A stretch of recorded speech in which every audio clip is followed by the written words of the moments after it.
Hola jóvenes estudiantes de la materia de Estructura Socioeconómica de México.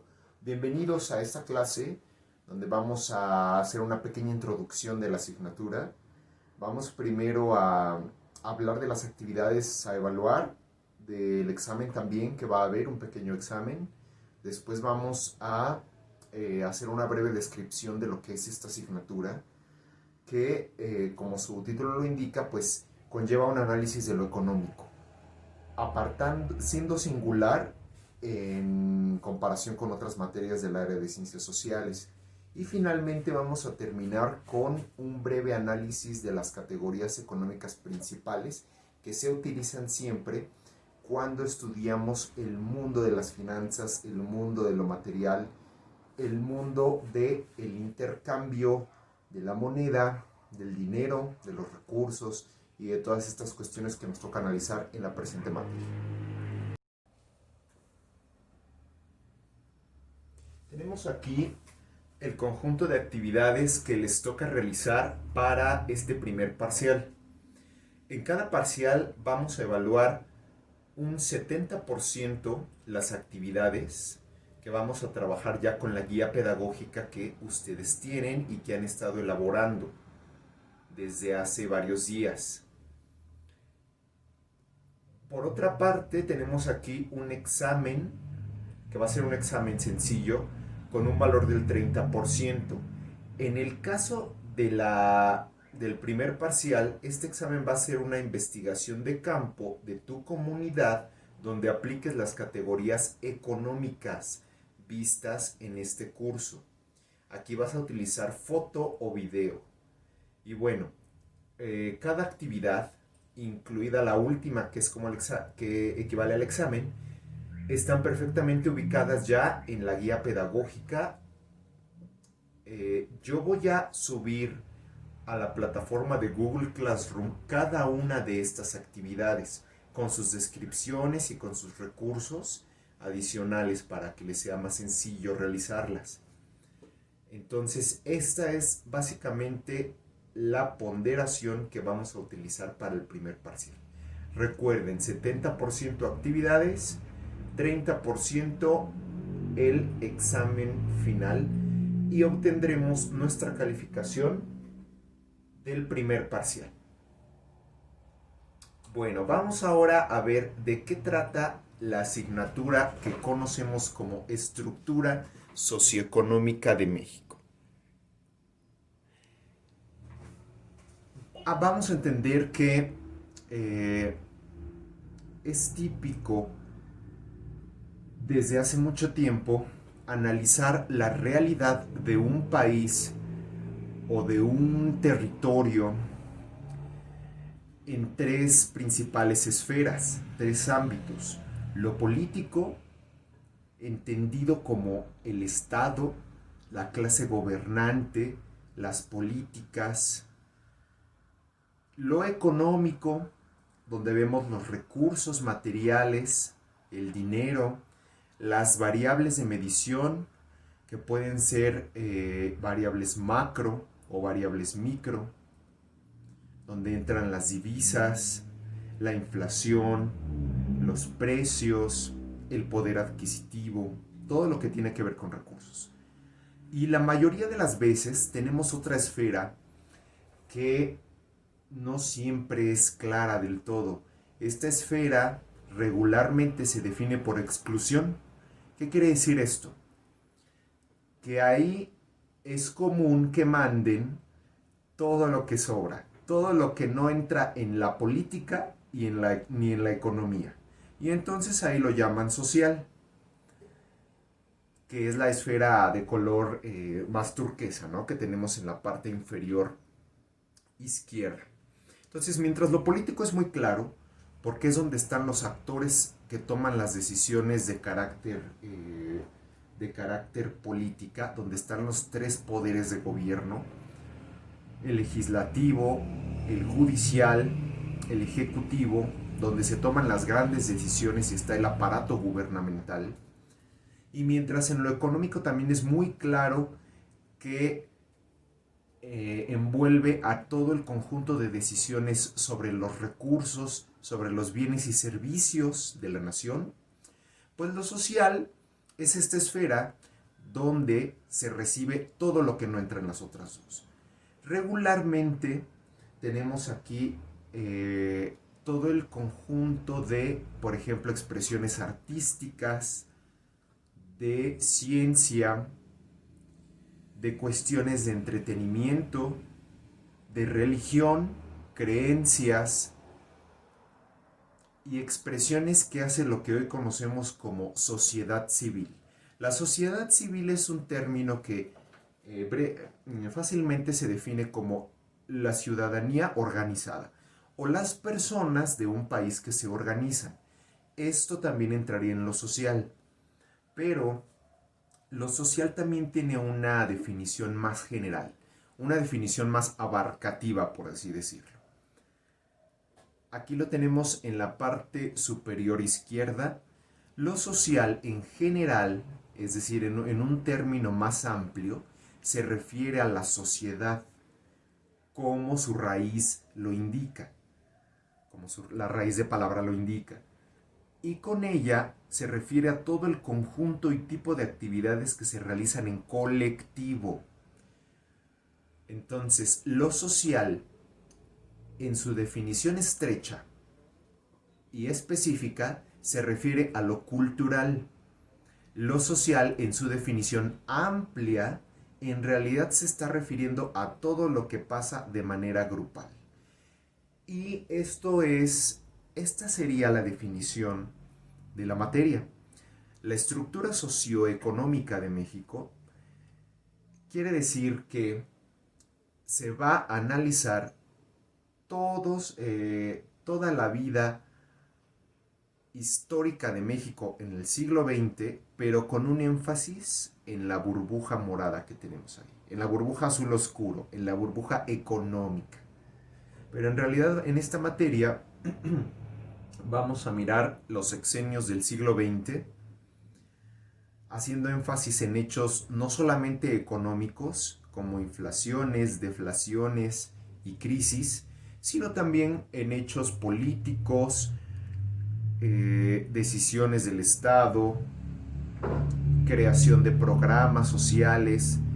Es decir, se van a abarcar muchas acciones de la vida de los actores principales del gobierno mexicano y de las grandes decisiones del siglo XX a partir de los años 40.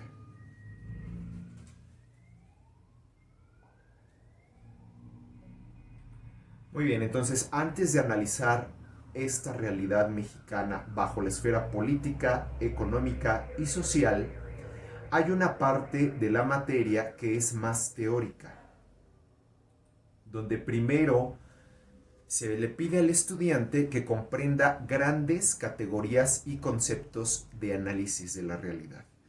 Y bueno, aquí tenemos tres de varios, son bastantitos, pero comenzamos con tres fundamentales que no debemos perder de vista nunca.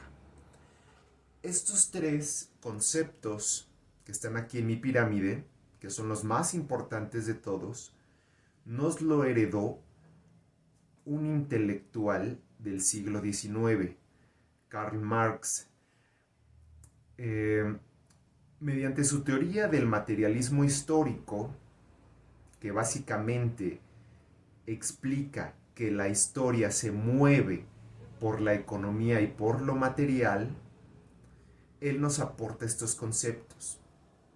En toda sociedad podemos ver, según él, un ordenamiento en forma de pirámide, donde tenemos hasta abajo todos los recursos literalmente materiales.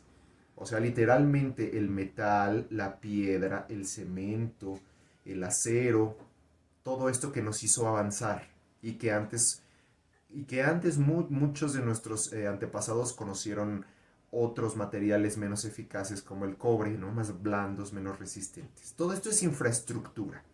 Infraestructura es literalmente todo el material que se utiliza para construir cualquier cosa. Luego viene el concepto de estructura económica, que sería como el jamón del sándwich. La estructura económica se refiere al modo de producción. ¿Qué quiere decir esto? A la forma en que nosotros producimos ¿qué?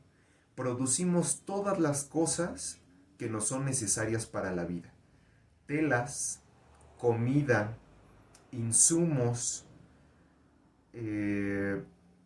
materiales para construir nuestras viviendas, todo lo necesario. Y alimentos, por supuesto. Entonces, la estructura económica está en medio, pero en realidad forma parte de la gran base con la infraestructura.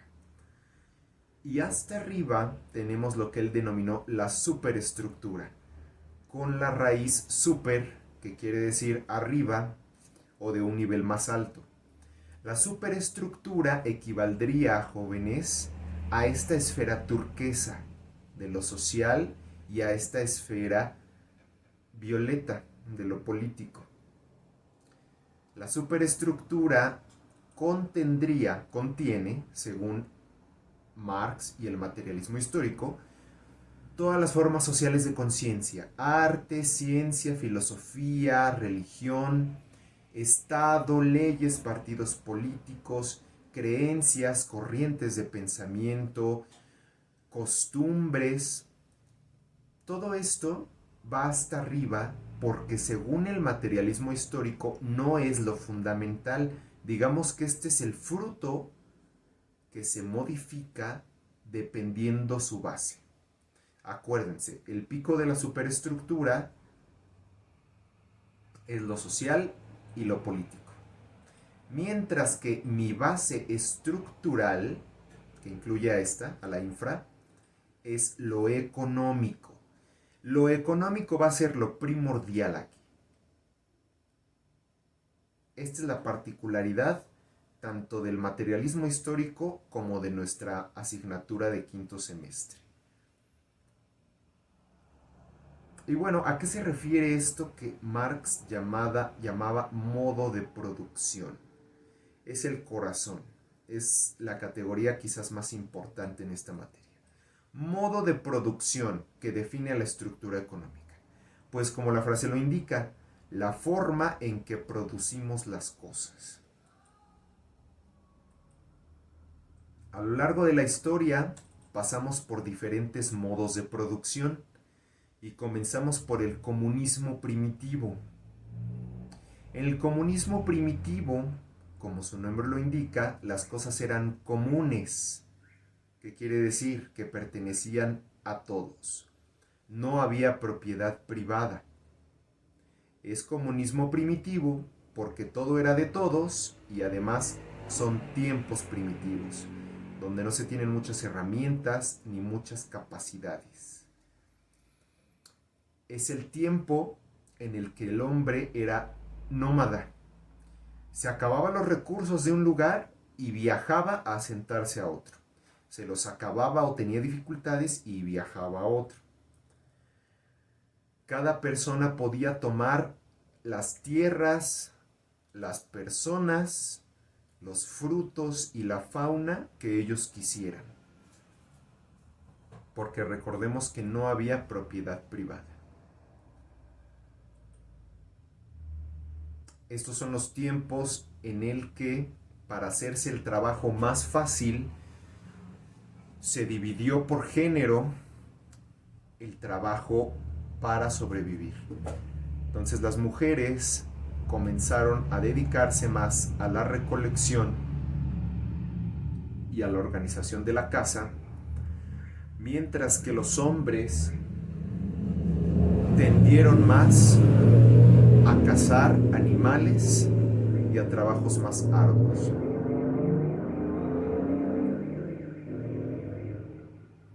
Poco a poco se fueron desempeñando roles entonces. Para sobrevivir en un mundo tan duro como este, se repartieron tareas de recolección de cosas, incluso de armado de instrumentos. Veamos aquí. Era típico que las canastas como instrumento recolector pertenecieran a las mujeres, mientras que las lanzas, las redes y otro tipo de trampas las utilizaran los hombres.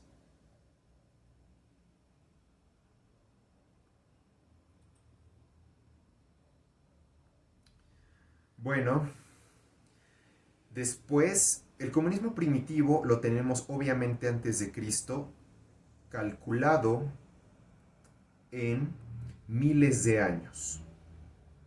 Ajá. Aproximadamente desde el 30.000 antes de Cristo hasta el 5.000. Son fechas aproximadas. 5.000, 4.000 antes de Cristo. Posteriormente pasamos a otro modo de producción donde nació la propiedad privada, donde nació ese concepto que tenemos hoy de que a mí me pertenece algo dentro de la naturaleza y la tierra, a mí me pertenece algo y tú no te puedes meter con él. Esto sería aproximadamente en los años 4.000 y 3.000 antes de Cristo, donde, como vemos en la imagen, incluso las personas pasaron a ser propiedad privada. En este modo de producción se erigieron los grandes imperios y reinos, como los antiguos persas, los egipcios, las dinastías de China. Este modo de producción, en este modo de producción ya no vale esta idea de que todo es de todos. Ya hay grandes monarcas que se adueñan de tierras y también de personas. E incluso las personas pasan a ser instrumentos. Animales, los animales también pasan a ser instrumentos de dominación. ¿Cómo sobrevive en el esclavismo un ser humano que está esclavizado y un animal que es instrumento de trabajo? Sobreviven con recursos alimentarios que les dan los monarcas. Todavía no existe el dinero. Aquí tenemos grabados de la antigua Grecia y Roma, justo trabajando los recursos. Una teoría de cómo construyeron las pirámides, lo cual no está comprobado, pero lo importante que vemos aquí es la forma de trabajar. Muchos seres humanos al servicio de un monarca, quienes no reciben dinero, pero sí reciben comida y techo. Esta imagen, por ejemplo, es de foráneos, de extranjeros capturados por Faraón, por eso se les pinta la piel de otro color, seguramente del sur, en las tierras del sur, en Nubia, en el actual Sudán, donde, como les repito, los seres humanos son instrumento de trabajo. La clásica jerarquía de la sociedad romana también de este modo de producción del esclavismo. Tenemos, hasta acá arriba tendríamos al gran emperador, luego a un grupo de nobles llamados patricios, después vendrían plebeyos y hasta el final los esclavos, que de ellos deriva el nombre del modo de producción, esclavismo.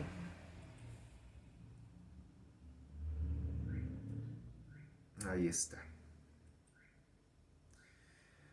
Bueno, pasamos después, ya después de Cristo, en el siglo V después de Cristo, cambiamos de modo de producción. El esclavo desaparece para dar nacimiento a algo que se llama siervo. Este trabajo ya constituye la servidumbre como tal. Los grandes imperios dan paso a reinados pequeños, en Europa básicamente. Estos reinados son los castillos típicos de los cuentos de princesas clásicos. Se les llamaba feudos. Por eso, a este modo de producción se le conoce como feudalismo.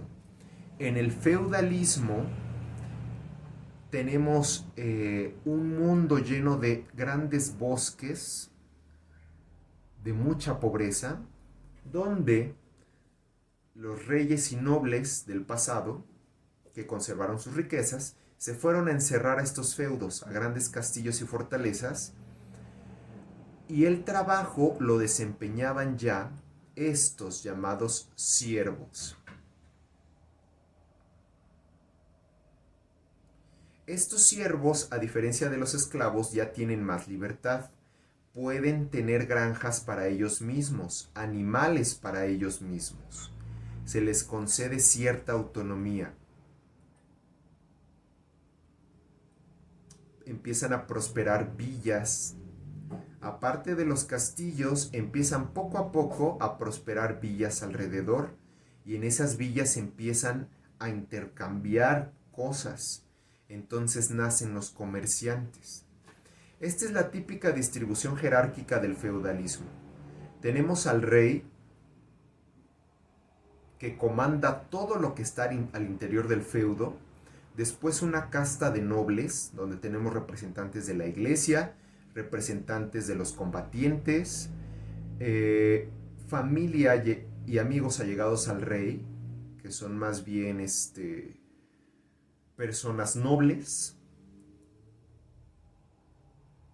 y hasta abajo los vasallos.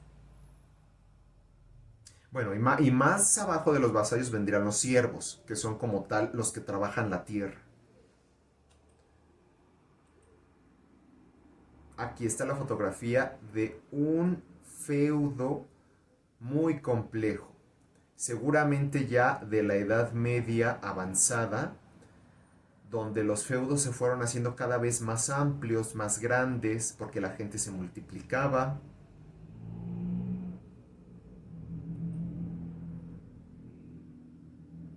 Y finalmente llegamos, después del feudalismo, al modo de producción, fíjense, que nos rige todavía hoy en día. Este modo de producción lo denominamos capitalismo. El origen de la palabra requiere una explicación más extensa, que viene de capital. Capital es ganancia, ganancia dineraria, ahora sí. Entre esta época y esta época, en el Renacimiento, durante los siglos XIV, no, XV y XVI, nace esto que llamamos dinero. Y el dinero me va a dar el concepto de ganancia. Ya no tenemos al esclavo, tampoco tenemos al siervo, ahora tenemos a una gran clase que se denomina obrero, y que ya no trabaja en un castillo, sino en una fábrica, donde la chimenea se ha vuelto icónica para representar a este edificio. Las grandes fábricas aportan nueva tecnología, y los obreros ahora sí van a recibir un salario en moneda. Se le dice salario porque antes se pagaba con sal. Entonces las ciudades pasan de castillos, de muros de concreto, a grandes fábricas. El animal, como siempre, sigue siendo instrumento de trabajo. El rol del animal nunca cambió en cuanto a trabajo. El rol del ser humano sí cambió. Ese fue la gran transformación. Esta es una pintura al óleo muy famosa que representa justo el nacimiento de una clase moderna llamada proletariado. Proletariado son los obreros modernos, los obreros del siglo XIX. Digámoslo así, el último tipo de peón, desde el esclavo de la antigüedad hasta el obrero de las grandes fábricas del siglo XIX, donde entró a trabajar finalmente la mujer y hasta los niños a las grandes industrias. Y bueno, pues aquí tenemos la vestimenta típica. Esta vestimenta que ustedes pueden ver, por ejemplo, en la inauguración de los Juegos Olímpicos de Londres 2012. Londres fue una de las grandes potencias en la industrialización, la mayor potencia de hecho. En el capitalismo y en los otros modos de producción también, excepto en el comunismo primitivo, un hombre trabaja para enriquecer a otro. Esto es una constante siempre. El trabajo de un hombre no solo le da de comer a él, sino le da de comer a otros. A veces de manera más equitativa, a veces de manera más desigual.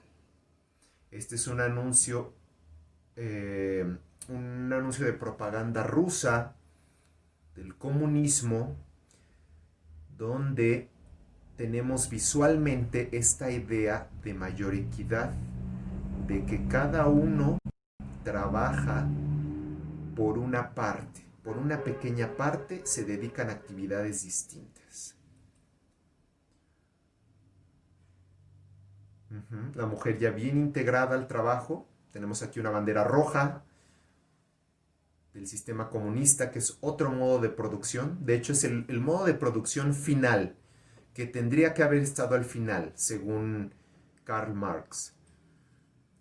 Y bueno, dentro de todas estas imágenes que yo les presenté, ya viéndolas de golpe, de conjunto, lo que tenemos es un sistema de cambios en la historia, donde siempre hubo una persona sujeta y sometida al trabajo por otro tipo de persona que gozaba más de los frutos de ese trabajo.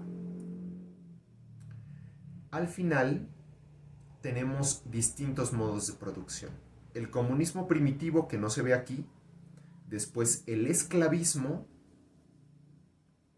en la antigüedad, cerca del año cero. Para el siglo V damos paso al feudalismo en la Edad Media, y con el Renacimiento y la Edad Moderna viene finalmente el capitalismo. Acá a la derecha, según Marx, tuvo que haber venido una gran era de comunismo moderno, que ya no se dio y que solamente se pudo atestiguar muy poquito tiempo en la Unión Soviética. Todo esto es lo que se llama materialismo histórico y modos de producción. Hasta aquí dejamos la sesión de hoy y nos vemos la próxima semana.